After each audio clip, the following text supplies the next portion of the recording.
Hi, I'm Hilary from Jiggery Pokery Embroidery Kits. I'm going to show you how to put your fabric in a hoop.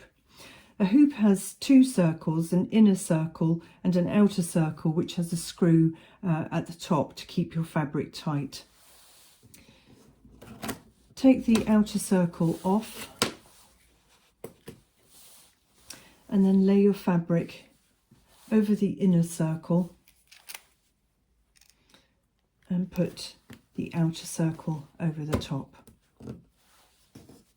Now if you left it like that, you can see the fabric's all soft and floppy, and you definitely don't want that when you're stitching, because your stitches will be hard to form and also they'll come out all misshapen. So start by making sure the fabric is in the right place.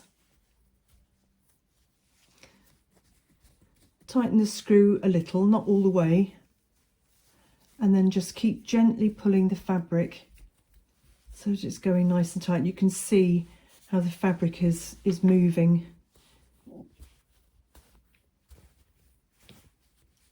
in the hoop.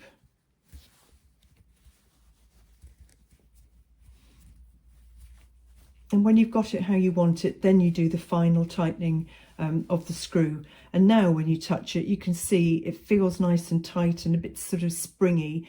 So try and get it as sort of drum tight as you can. Don't worry too much about putting the hoop over stitching you've already done. It's more robust than you think it is. I would avoid putting hoops over French knots if you can, but that's because they're raised and they're easier to catch.